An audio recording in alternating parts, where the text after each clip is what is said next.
Assalamualaikum warahmatullahi wabarakatuh. Selamat pagi, salam sejahtera untuk kita semuanya. Om Swastiastu, salam kebajikan, Namo Buddhaya, Salam.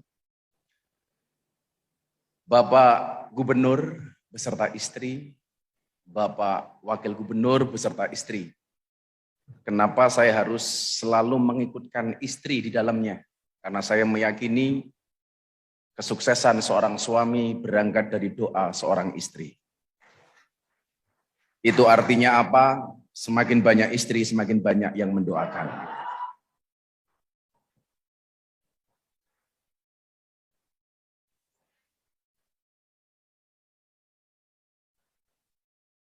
Jujur saya tertarik dengan gaya kepemimpinan Pak Gubernur ini sejak beliau menjadi Bupati di Kutim.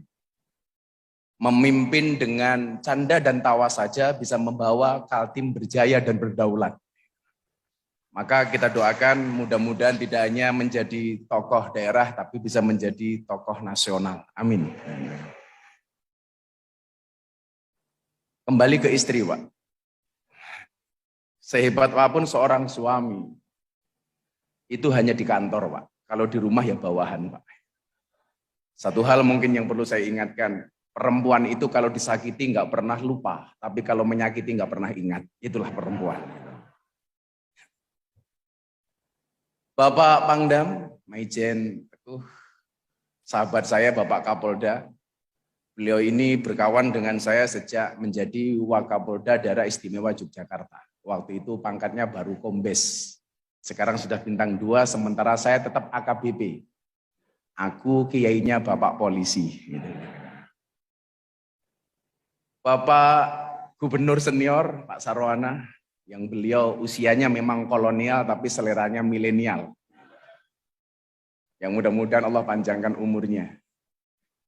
Segenap pimpinan, mohon maaf, anggota DPD RI dan DPR RI, segenap pimpinan DPRD Kalimantan Timur, serta para bupati dan wali kota yang saya dengar tadi dari Bapak Gubernur banyak yang jomblo.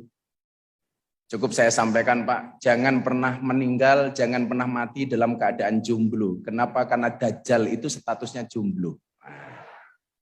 Saya khawatir kalau Anda meninggal dalam keadaan jomblo, jangan-jangan Anda cucunya Dajjal, Pak. Sesuai instruksi Bapak Gubernur harus saya buat santai dan rileks, karena gubernurnya lucu. Dan ini tantangan bagi saya, kalau saya tidak lucu, jelas honor saya tidak dibayar, Pak. Bila teman membuatmu terluka, bila pasangan membuatmu kecewa, dan bila corona membuatmu menderita, yakinlah Gus Miftah hadir dengan membawa cinta. Kenapa saya mulai dengan kalimat cinta? Kalimat ini hari ini menjadi susah ketika orang tidak mampu menghargai dan menghormati pendapat orang lain. Bapak Ibu yang saya muliakan, rencananya 23 Desember kemarin saya datang ke Amerika mendapatkan undangan dari wali kota Los Angeles untuk berbicara tentang konsep toleransi. Di mana saya mendapatkan undangan dari wali kota Los Angeles itu gara-gara ceramah saya yang viral di sebuah gereja di Jakarta Utara. Di peresmian Gereja Bethel Indonesia di Penjaringan bersama Gubernur DKI Jakarta. Toleransi yang kemudian saya sampaikan saat itu ternyata menjadi trending Twitter waktu itu sampai hampir 2 minggu. Dan ditranslate dalam bahasa Inggris, kemudian diviralkan di Amerika dan di Eropa. Maka kemudian saya diundang oleh komunitas Katolik yang ada di Amerika untuk berbicara tentang konsep toleransi ala Gus Miftah. Kenapa ini kemudian menjadi penting? Kalau tadi kita simak bersama bahwa visi misi Kalimantan Timur berdaulat 2023. Yang salah satunya adalah untuk mensejahterakan rakyat Kalimantan Timur. Bagaimana kemudian rakyat bisa sejahtera kalau kemudian tidak ada kerukunan di dalamnya. Maka saya ini dulu punya masa lalu seperti Bapak Wakil Gubernur Bapak Hadi yang sama-sama penunggu masjid. Kebetulan saya dengan Pak Hadi ini sama-sama James Bond, jaga masjid dan kebun. Dulu ketika saya tinggal di masjid, saya kebetulan tinggal di masjid orang Muhammadiyah. Saya yang terlahir dan besar sebagai orang NU harus tinggal dan menjadi marbot di masjidnya orang Muhammadiyah. Ada masalah Gus? Enggak ada. Masalahnya hanya satu. Gara-gara saya tinggal di masjidnya orang Muhammadiyah, saya kurus. Berat badan saya hanya 45 kilo. Kenapa saya ikut Muhammadiyah kurus? Karena Muhammadiyah belas, enggak pernah ada selamatan.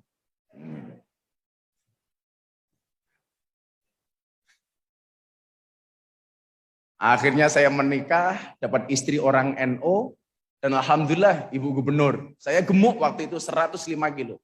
Jadi ketika saya membersamai Bang Imam ini sebagai Wakapolda DIY, waktu itu berat badan saya 105 kilo. Kenapa saya jadi orang NU gemuk? Sederhana Pak, karena orang NU dikit-dikit makan. Yasinan, makan. Tahlilan, makan. Sholawatan, makan. Mujahadahan, makan. Istighosahan, makan.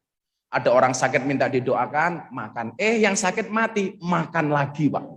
7 hari. Dan ternyata ketika saya harus berbeda kultur dengan kawan-kawan saya Muhammadiyah, itu yang menjadi pelajaran dan mengedukasi saya untuk menjadi pribadi yang toleran.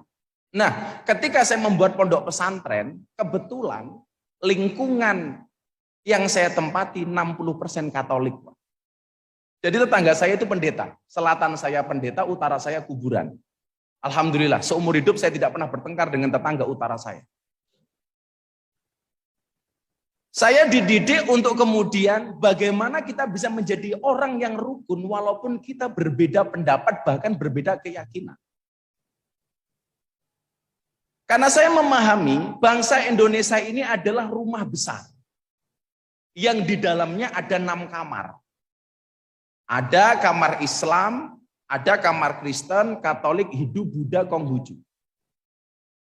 Saya meyakini selama orang Indonesia kembali ke kamarnya masing-masing, maka tidak akan pernah terjadi masalah. Yang menjadi masalah adalah ketika kita kembali ke kamarnya orang lain, bahkan mohon maaf mengganggu kamarnya orang lain.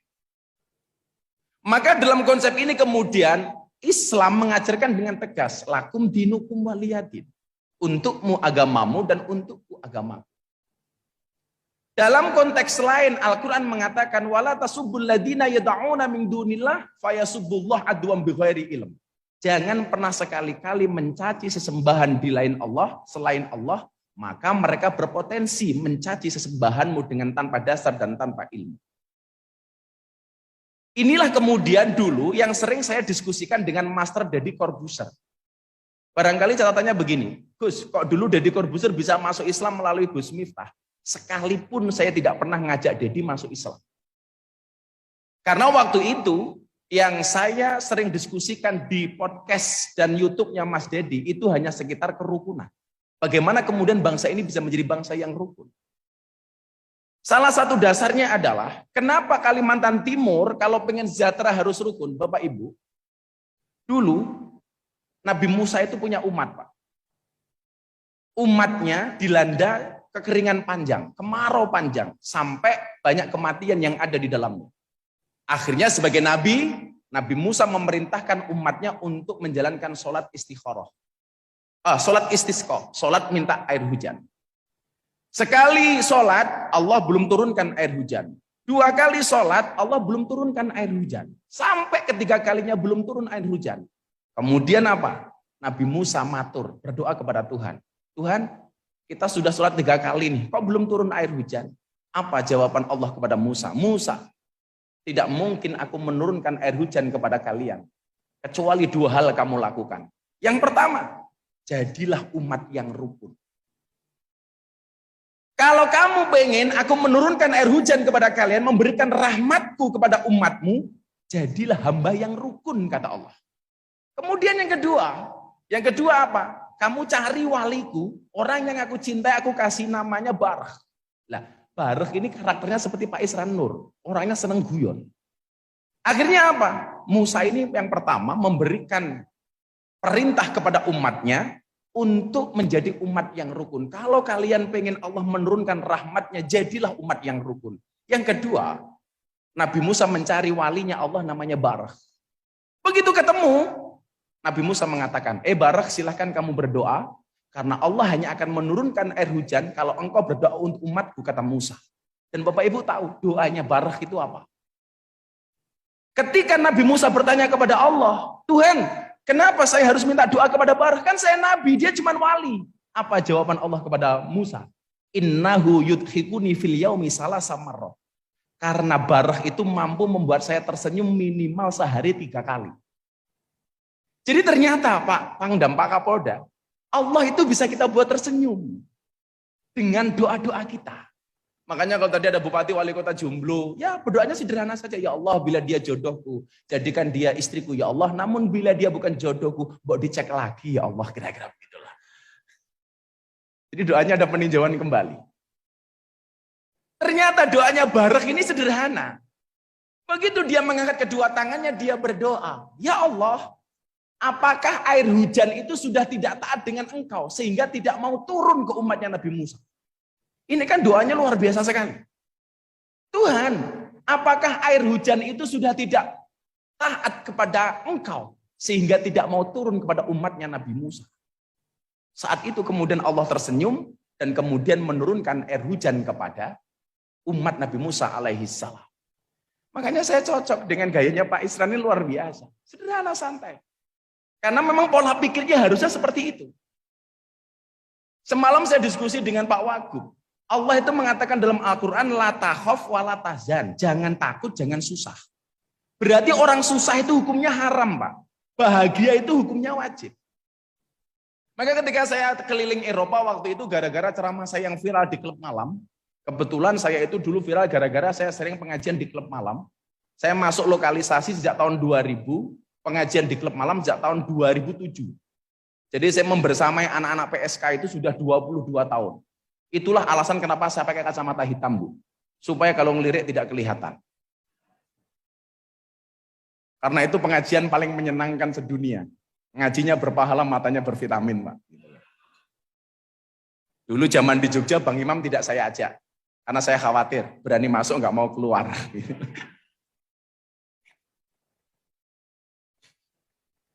Jadi pola pikir yang tadi Pak Gubernur sampaikan, kita happy dan santai saja, itu benar perintah Al-Quran. Karena kita tidak boleh takut, tidak boleh susah. La takhaf wa la tahzan. Kenapa tidak boleh susah? La tahzan innallaha ma'ana. Jangan susah, karena Allah itu bersama kita. Makanya orang yang banyak sakit itu justru karena susah, Pak. Maka saya mengatakan, orang itu biasanya sakit atau kena masalah, itu biasanya karena 4 hal. Yang pertama adalah pola pikir, yang kedua adalah pola makan, yang ketiga adalah pola hidup, dan yang keempat adalah kebanyakan pola. Makanya pola pikir ini harus kita buat menyenangkan.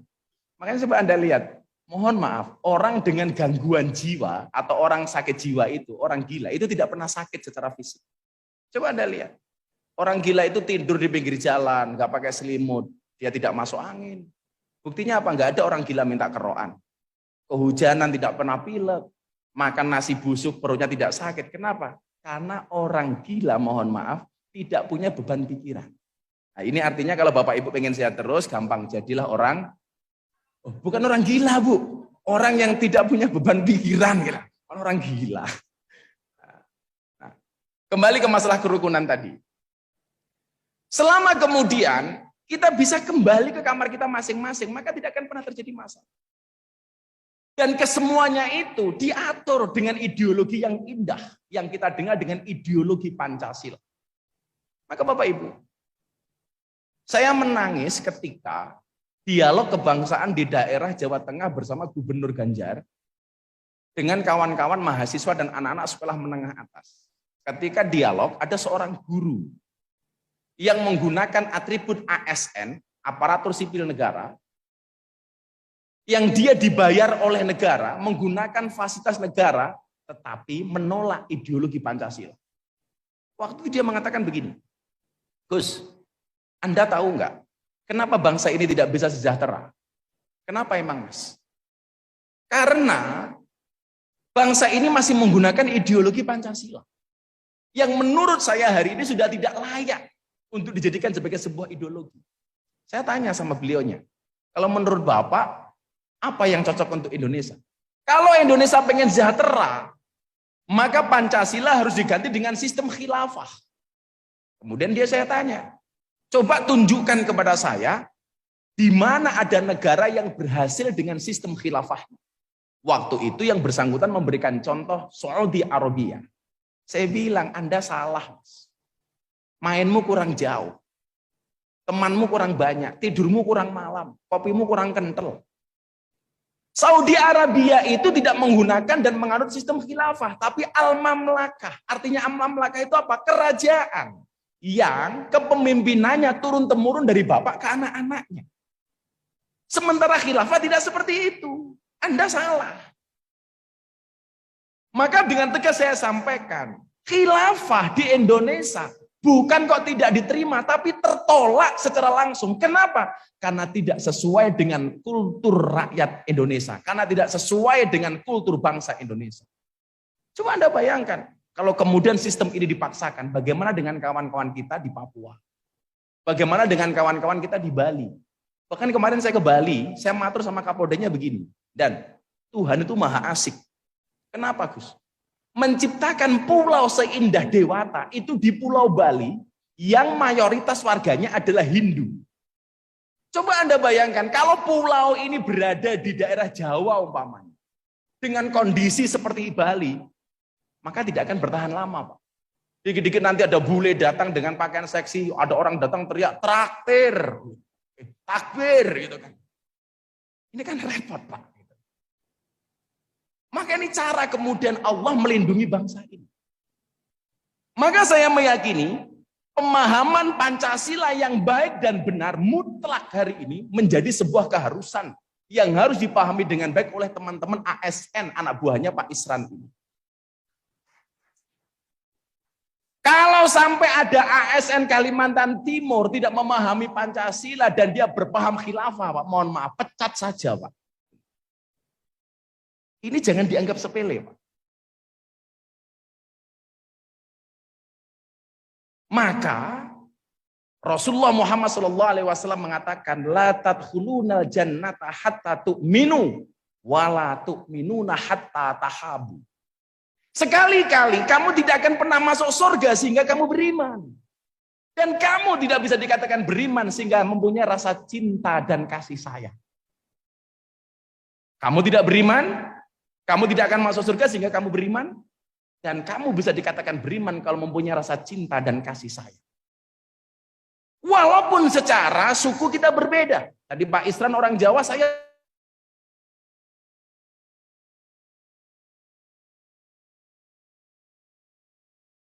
didatangi sama mbak-mbak mantan WTS.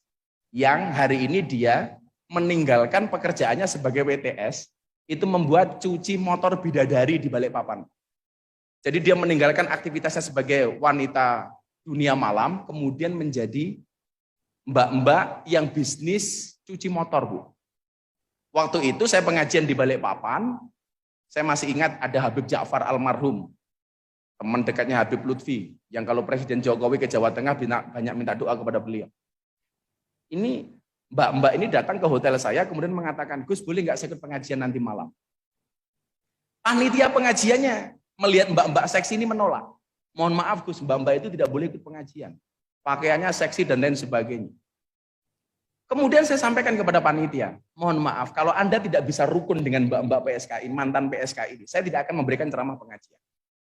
Maka saya melihat, kenapa hari ini banyak orang yang tidak mau rukun? Karena merasa terganggu, Pak, kepentingannya. Karena merasa terganggu zona nyamannya. Sementara kalau saya mohon maaf, tempat-tempat yang orang lain tidak mau masuk, saya masuk, Pak. Saya hampir semua klub malam yang ada di Indonesia pernah saya datangi, Pak. Semua tempat lokalisasi pernah saya datangi. Karena saya punya prinsip, menyalakan lampu di tempat yang gelap dan menyapu itu di tempat yang kotor. Maka saya sering mengatakan jangan pernah menghina pendosa seolah-olah kita tidak pernah berbuat dosa.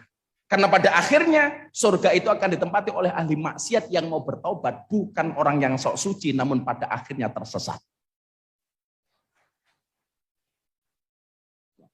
Kita itu hari ini kadang-kadang tidak mau rukun, ya karena merasa zona nyaman kita diganggu. Kita hasad dengan orang lain karena merasa ada yang terganggu Pak soal ekonomi. Maka teman-teman ASN santai sajalah. Coba Anda bedakan antara gaji dengan rezeki. Begitu banyak orang percaya dengan gaji tapi nggak percaya dengan rezeki Pak. Maka akhirnya terjadi apa? Stroke. Bapak Ibu ASN tahu? Stroke itu penyakit apa? Stroke itu penyakit yang diakibatkan gara-gara adanya ketidakseimbangan antara stroke gaji dan stroke belanja.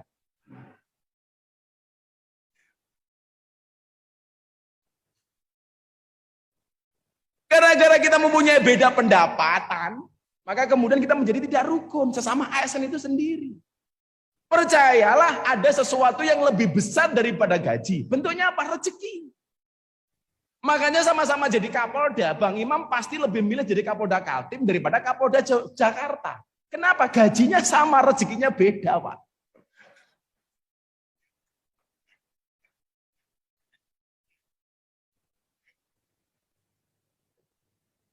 Apa sih bedanya gaji dengan rezeki? Gaji itu bulanan, Pak. Rezeki datang bisa kapanpun. Gaji itu ada kwitansinya, rezeki nggak ada kwitansinya, Pak. Gaji bisa tertukar, rezeki nggak bisa tertukar. Gaji bisa salah alamat, rezeki nggak mungkin bisa salah alamat. Gaji karena kerja, rezeki karena takwa. Ya kan? Tetapi hari ini kita banyak orang yang percaya dengan gaji melupakan rezeki. Kalau dilihat dari gaji, Pak Isran sudah tidak mau terima gaji sebagai gubernur. Karena rezeki beliau luar biasa. Walaupun saya baru mendapatkan rezeki dari Pak Wagub. Kemarin saya dikasih cincin. Pak Gubernur belum.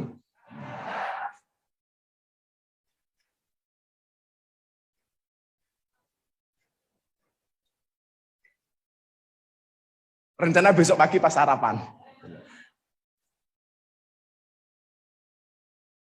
Mau izin gubernur, saya tidak minta, tapi hanya mengingatkan.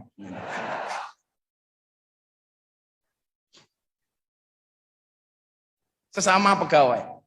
Kenapa dalam berbangsa dan beragama kita tidak bisa akur? Karena merasa kepentingan agamanya diganggu oleh kelompok lain.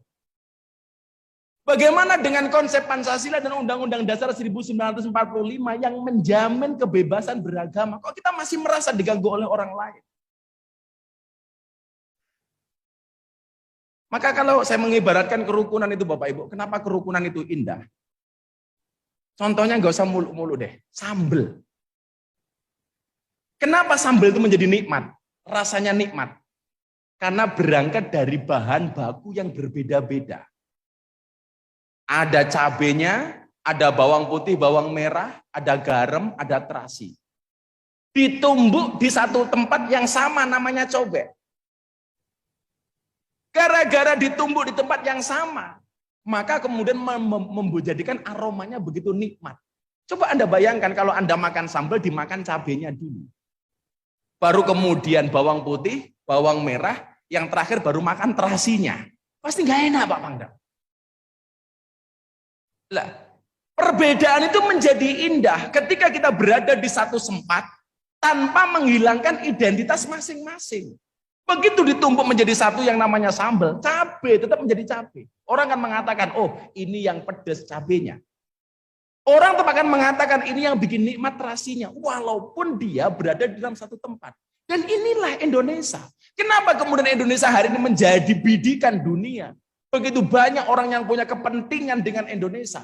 Sampai kemudian Pak Jokowi dengan tegas Indonesia berdaulat. Yang tidak bisa diekspor, jangan diekspor. Kita hentikan semuanya. Entah itu batu bara, nikel, dan lain sebagainya. Kenapa?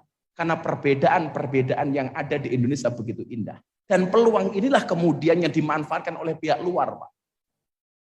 Mengadu domba sesama anak bangsa dengan keyakinan yang kita miliki. Kenapa? Karena mereka ingat betul.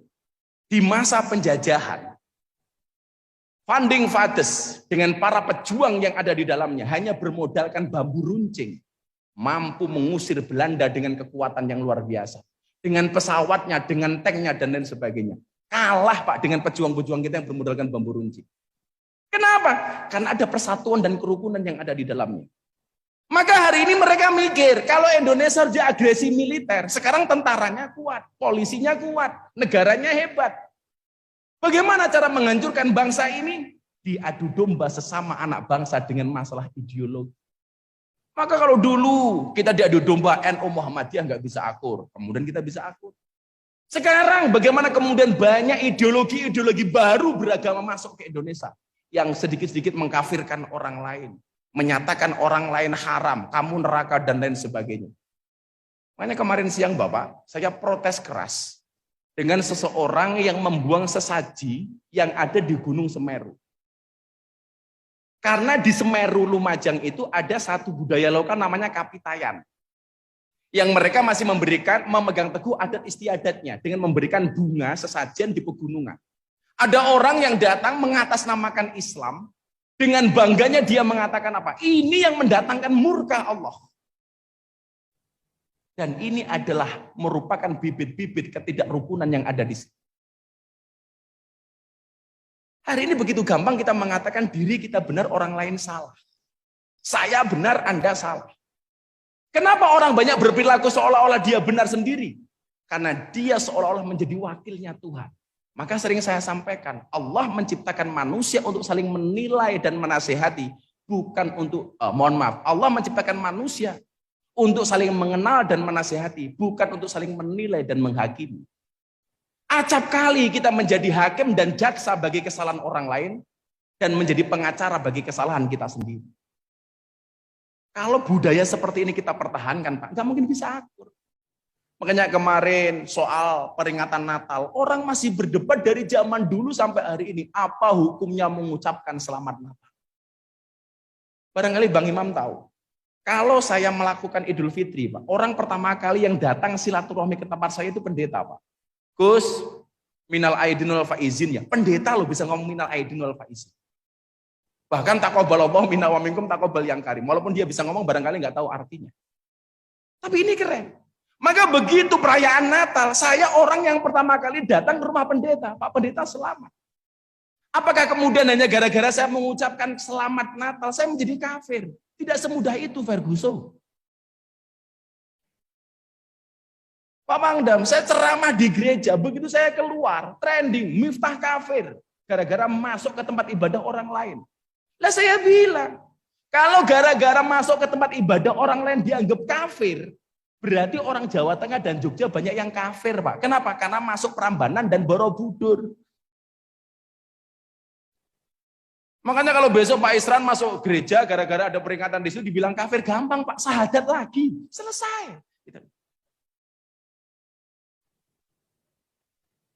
Kayak beberapa yang kita lihat di medsos, orang mempermasalahkan lagu naik-naik ke puncak gunung. Naik-naik ke puncak gunung, tinggi-tinggi sekali.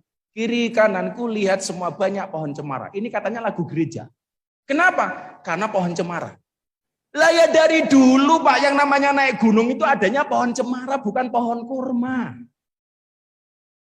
Sampai banyak orang Islam yang kemudian mengharamkan menanam pohon cemara, katanya lambang Natal. Loh, kamu nggak pernah ke Swiss, di Monti Tlis itu, dengan ketinggian sekian, kemudian dengan kedinginan minus 20 derajat, satu-satunya pohon yang mampu bertahan di kedinginan itu adalah pohon Natal.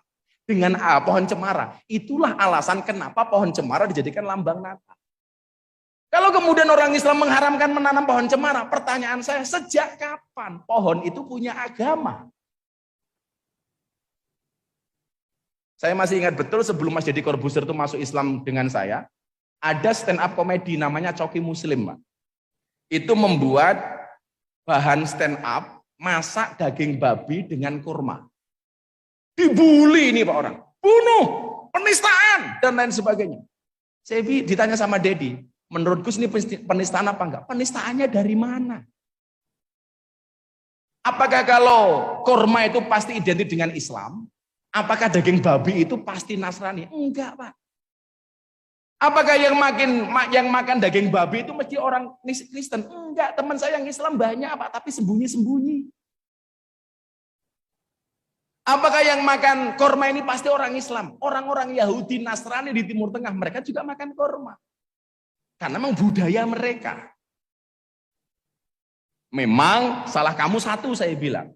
Apa salahnya? Gara-gara kamu bilang, kalau daging babi dimasak dengan korma, maka berpotensi cacing pitanya menjadi mu'alaf. Lah ini kamu salah saya bilang.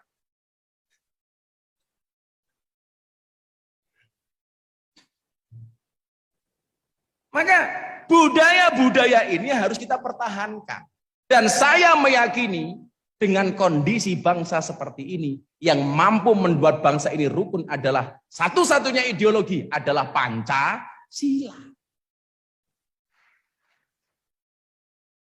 Makanya saya sepakat dengan visi misi Kapolri tentang presisi Kapolri yang membuat bahasa deradikalisasi menjadi bahasa yang sangat santun. Namanya apa? Moderasi beragama. Moderasi beragama. Ini sebenarnya Pak Kapolda, saya waktu ketemu Bang Sigi itu beliau bilang, Gus, teman-teman anggota itu dipahamkan lah. Jangan sampai kemudian kawan-kawan kita yang hari ini kesadaran beragamanya itu tinggi karena COVID takut mati, itu kemudian belajar dari guru yang salah. Saya besok Pak tanggal 24 itu bikin pengajian circle-nya Nikita Mirzani. Jadi orang-orang yang dianggap nyeleneh, dianggap kontroversi dan lain sebagainya, saya kumpulkan teman-teman artis itu. Pemahaman saya sederhana.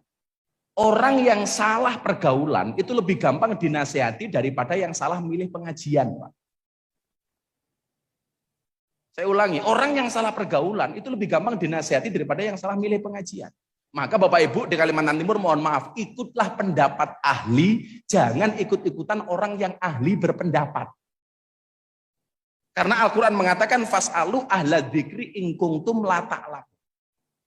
Lah, kecenderungannya ada beberapa teman-teman anggota baik di TNI maupun Polri, karena ketakutan dia tentang kematian, belajar agama dengan cara yang salah, Pak Pangdam. Saya pernah mendapati sebuah batalion itu ngundang ustadz yang ustadznya anti NKRI karena terprovokasi dengan postingan yang ada di media sosial. Dan ini berbahaya terhadap integritas negara kesatuan Republik Indonesia. Makanya kalau saya itu nyantai banget Pak, tetangga saya Natalan. Saya diajak piknik ke Parangtritis pakai bis kota, ya saya datang, saya dijemput pakai bis. Begitu saya naik bis, saya bilang bismillah. Pendeta protes, sorry Gus, kita tidak naik bismillah, tapi bis kota. Oh ya benar Pak. Kalau saya santai banget Pak. Begitu jalan, hujan lebat, di jalan banyak petir, dar. Teman saya pendeta bilang, haleluya, haleluya. Saya bilang, Anda salah Pak Pendeta, itu bukan haleluya, tapi halilintar. Oh ya, dia bilang. Indah Pak bangsa ini Pak. Begitu turun Pak Gubernur, di Pantai Parangtritis saya pakai sarung, lupa, nggak pakai celana dalam. Sarung saya membuka kena angin. Pendeta bilang, wow. Saya bilang sama pendeta, salah pendeta ini bukan wow, tapi alif.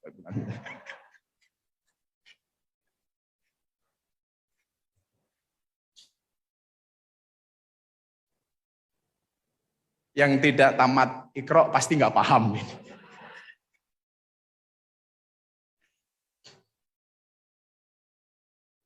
Dan salah satu bukti karakteristik bangsa ini dengan segala integritinya adalah mempertahankan budaya yang ada. Maka Kalimantan dengan budaya Dayaknya dan lain sebagainya perlu identitas itu dipertahankan. Saya tadi sebenarnya berharap Pak Gubernur, saya pengen kajian ini menggunakan apa namanya ini? Iket Alan Dayak, tapi belum ada yang ngasih Pak Gubernur. Panitianya kurang pengertian ini Bapak. Karena saya menjunjung tinggi kearifan lokal, the local wisdom. Jangan sampai kemudian budaya-budaya luar yang hari ini kita pakai. Satu kritik saya kemarin kepada Menteri Pendidikan, saya bilang, di saat bangsa ini meluntur dan menipis nasionalismenya, justru pelajaran-pelajaran di sekolah menafikan dan meminimalisir pendidikan-pendidikan tentang wawasan kebangsaan. Coba kalau kita lihat, zaman saya dulu sekolah, mungkin Pak Gubernur, Pak Pangdam, Pak Kapolda ya, kita diajarkan untuk mencintai bangsa ini dengan pelajaran-pelajaran yang memang mendukung untuk itu. Kita dikasih pelajaran PSPB, pendidikan sejarah perjuangan bangsa. supaya siswa didik mengenal sejarahnya. Jas merah jangan sekali-kali merupakan sejarah. Coba. Kita diperintahkan untuk menyanyikan lagu-lagu wajib nasional. Wajib hafal. Sekarang mana ada, Pak? PSBB dihapus. Anak-anak lagi sudah tidak mengenal lagu wajib-wajib nasional. Kadang. Dulu kita diperintahkan untuk menghafal nama-nama pahlawan. Sehingga ruang kelas, rumah kita dipasang gambar-gambar pahlawan. Sekarang mana ada, Pak? Dulu kita dikenalkan dengan Cut Nyadin, Cut Mutia. Sekarang nggak tahu, Pak. Taunya Cut Mini, Cut Keke, Cut Tari, Pak.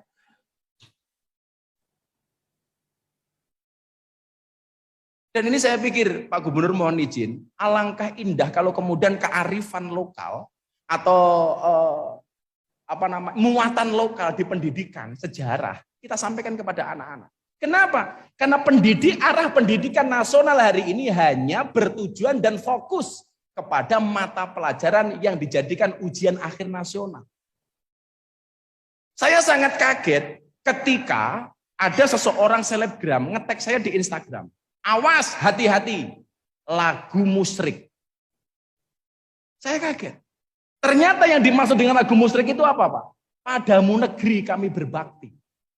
Kenapa? Karena dia memahami inna sholati wa nusuki wa mahyaya wa mamati lillahi rabbil alamin. Karena hidupku, matiku, ibadahku semuanya hanya untuk Allah. Maka lagu ini bertentangan dengan ayat ini. Ini yang namanya jaga sembung bawa golok, enggak nyambung blok. Dan pemahaman ini sangat mengerikan. Maka karakter kita sebagai budak bangsa Indonesia adalah mempertahankan kulturnya, mempertahankan budayanya. Maka tadi Pak Sarwana bilang, saya suka Gus Miftah karena kemana-mana tidak seperti Kiai. Ini budaya, Pak. Bedakan mana budaya, mana agama. Hari ini orang banyak gagal paham membedakan budaya dan agama. Contoh yang paling gampang, perintah menutup aurat, itu Al-Quran, ayat. Tetapi bagaimana cara menutupnya adalah budaya. Songkok yang Pak Gubernur pakai, Pak Wagub pakai, itu budaya, Pak. Maka namanya songkok nasional, bukan songkok Islam. Berarti orang non-Islam boleh pakai songkok? Boleh. Begitu perintah Al-Quran, tutup auratmu. Bagaimana orang Arab menutup aurat? Mereka menutup auratnya dengan menggunakan jubah. Pertanyaannya adalah, begitu masuk Kalimantan, haruskah kita menggunakan jubah? Enggak. Boleh pakai jubah? Boleh. Tapi tentunya sesuai dengan kondisi. Pekerjaan narik becak di alun-alun Kalimantan Timur pakai jubah. Naudzubillah min dzalik, narik remnya bisa salah. Itu budaya. Baju yang dipakai orang soleh katanya baju muslim, itu bukan baju muslim, Pak, itu namanya baju koko. Itu bajunya orang Cina, maka namanya koko. Kalau baju Islam barangkali namanya baju gus-gus, Pak. Ini budaya. Maka konsep saya berdakwah adalah membudayakan agama, bukan mengagamakan budaya. Karena antara agama dan budaya itu bisa selaras. Bangga dengan budaya kita masing-masing, dengan budaya bangsa Indonesia. Maka Bung Karno pernah berpesan, jadilah orang Hindu, tapi jangan pernah jadi orang India.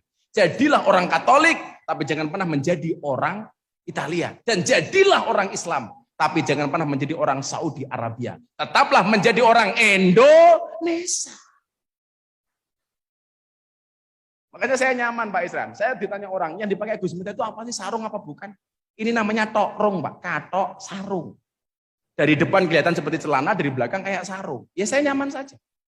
Saya nggak kebayang kalau Pak Ihsan pakai seperti ini. Nggak penting sarungnya, Pak, yang penting isinya. Kira-kira begitu.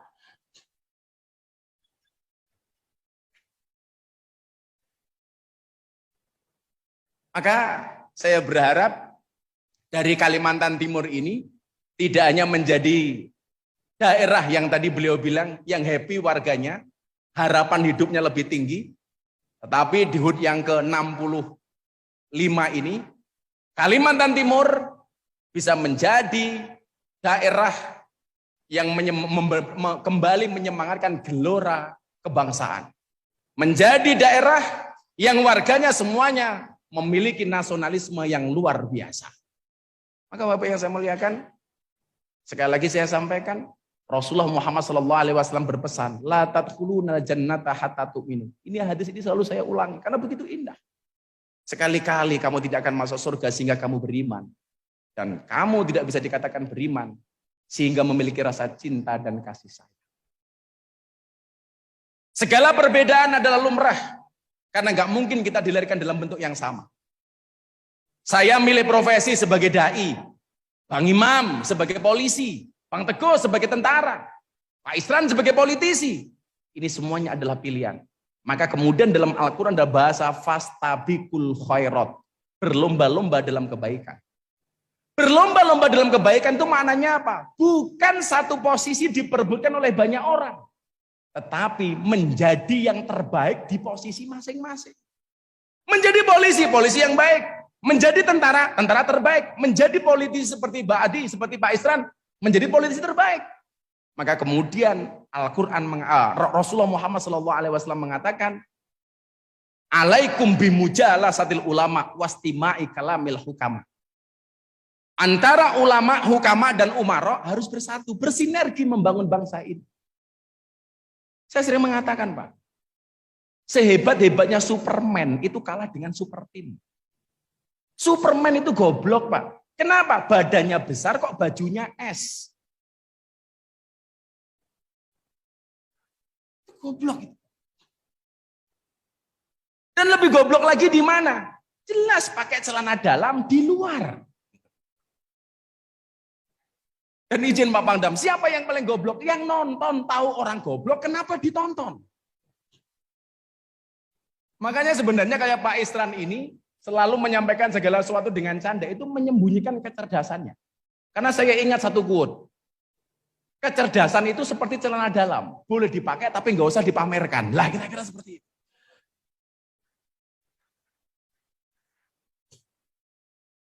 Maka untuk membangun Kaltim ini, setelah tadi rukun, maka langkah selanjutnya adalah sinergi antara semua kelompok dan golongan. Antar sesama Forkompinda. Maka tadi ada bahasa Kubaro, ada bahasa Umaro, ada bahasa ulama. Ini sinergitas antara ulama dan para pemimpin. Maka kalau di Jakarta itu hari ini yang diributkan terus apa Bang Imam? Kriminalisasi ulama. Saya bilang nggak ada istilah kriminalisasi ulama. Kalau toh kemudian ada ulama yang ditangkap sama polisi, itu bukan kriminalisasi. Tapi proses hukum terhadap ulama yang kriminal. Bisa Habib, bisa Kiai, bisa Gus, bisa Ustadz. Selama dia ada unsur yang terpenuhi ditangkap, itu bukan kriminalisasi, Pak. Kan selalu saja ulama dan polisi dibenturkan. Oh ini ada kriminalisasi. Bagi saya tidak. Yang namanya kriminalisasi itu izin Pak Gubernur, kalau ngundang Kiai pulang tidak diamplopi. Lah itu kriminalisasi.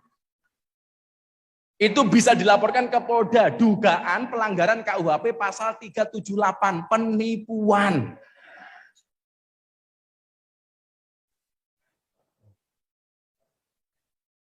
Dikasih kok Gus, tapi isinya cuma sedikit, pasalnya beda Pak, 352 perbuatan tidak menyenangkan.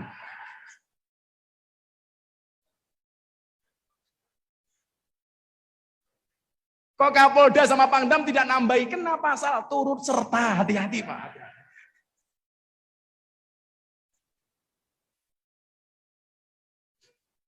Sinergi.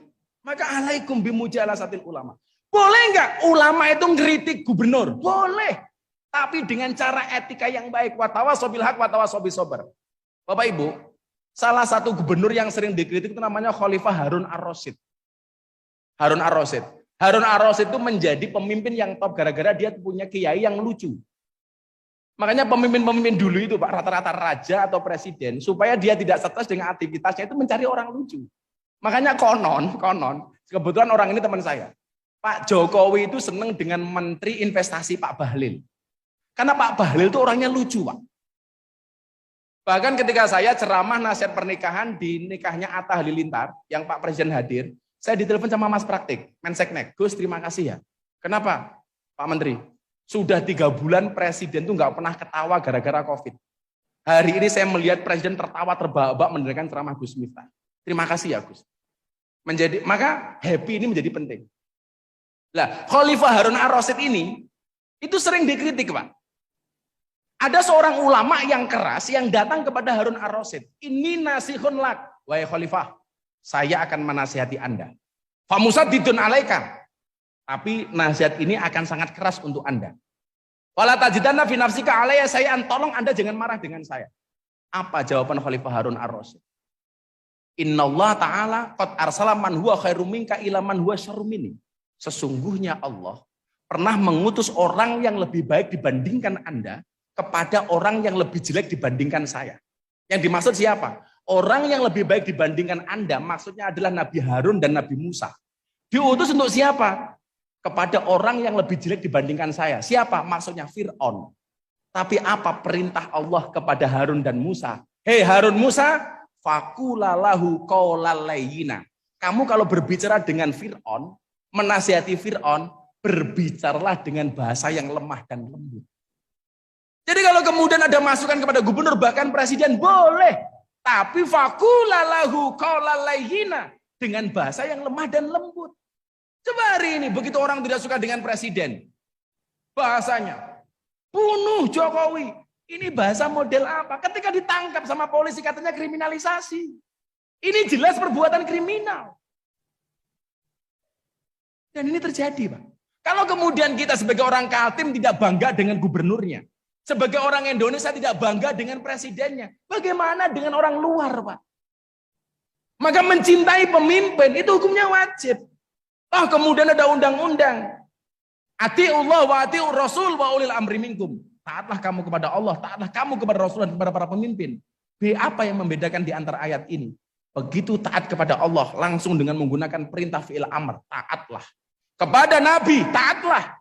Tetapi begitu kepada pemimpin, tidak menggunakan bahasa taat, tapi menggunakan kalimat dan. Kenapa? Karena ada pengecualian. Artinya apa? Kalau pemimpin benar, kita taati. Kalau toh kemudian salah, kita kritisi dengan cara yang baik dan benar. Wa tawassaw bil haq, wa tawassaw bis sabr. Nah, setelah kita rukun, kemudian kita bersinergi, yakinlah dengan sumber daya alam yang dimiliki oleh Kalimantan Timur. Saya yakin Kalimantan Timur akan menjadi daerah yang berdaulat dan insya Allah akan mensejahterakan rakyatnya. Amin Allahumma amin. Barangkali seperti itu Pak Gubernur, karena saya tadi kasih waktu sama panitia 30 menit, ini sudah lebih. Karena saya mau panjang, mau pendek, sama Pak. Sama-sama jatahnya tidak jelas maksudnya. Gitu. Maka kalau kita naik mobil, kenapa kaca mobil bagian depan? Itu pasti jauh lebih besar daripada kaca spion. Jawabannya adalah karena masa depan bangsa Indonesia pasti jauh lebih baik daripada masa lalunya. Melupakan Allah itu dosa, melupakan orang tua itu durhaka, melupakan Kalimantan Timur mana bisa. Terima kasih. Assalamualaikum warahmatullahi wabarakatuh.